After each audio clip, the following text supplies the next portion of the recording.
Hello guys, good morning. May nag-comment doon sa post ko kagabi no na yung video ko na ang sabi ko para ma-monetize kayo ay maglinis kayo ng inyong mga account. Mag-delete kayo ng mga video na ipinagbabawal ni Facebook. At yung mga sinishare nyo na bawal sa Facebook, i-delete nyo bago kayo mag-start dito sa Facebook para maging malinis ang inyong mga account at para ma-monetize kayo kaagad.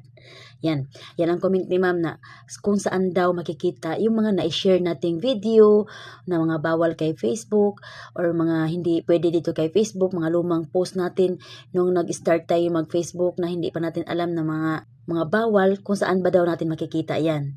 Kaya sa lahat ng mga nagtatanong kung saan natin linisin at i-delete yung mga post natin, mga video, mga na-share natin na bawal kay Facebook, sundan nyo guys itong screen recording na ito para makita nyo kung saan kayo pupunta at kung saan nyo i-delete. Okay? Panoorin nyo to.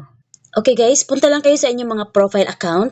Ngayon, pag nandito na kayo sa inyong mga profile account, mayroong 3 dots dito sa gilid. Pindutin nyo po yan. At pindutin nyo po ang activity log, public post.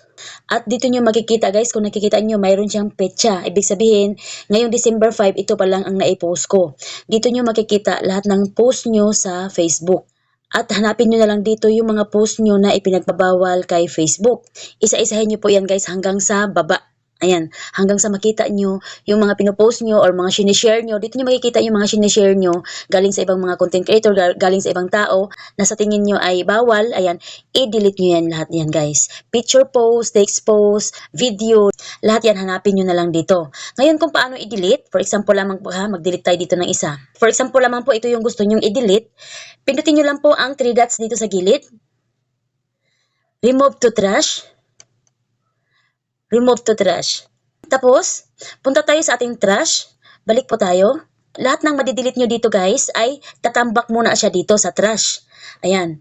Dito nyo makikita lahat ng mga na-delete nyo dito sa inyong mga post. Dito yan siya maiipon sa trash. Hanapin nyo muna, ipunin nyo muna dyan sa trash. Lahat ng mga gusto nyo i-delete nyo muna dito banda. Ngayon, pag okay na, tapos nyo na na-delete lahat, sa tingin nyo malinis na, puntahan nyo yung trash. Ayan. Pindutin nyo yung trash. For example, marami na siya dito, huwag nyo na isa-isahin. Pindutin nyo na ang all. Ayan. Pag napindot nyo na yung all, kailangan alam nyo ang password ng inyong mga Facebook account. Dahil pag sobrang dami na nakatambak dito sa trash na gusto nyo i-delete, ay manghihingi ng password si Facebook. Ngayon, kung isa lang yan, for example, isa lang yan, pwede naman dito sa 3 dots na lang. Ayan. Tapos, diretso delete. Delete. Ayan ang gagawin nyo guys pag nag-delete kayo ng inyong mga Facebook post dito na bawal kay Facebook. Dito nyo linisin lahat ng mga post nyo kay Facebook. Okay?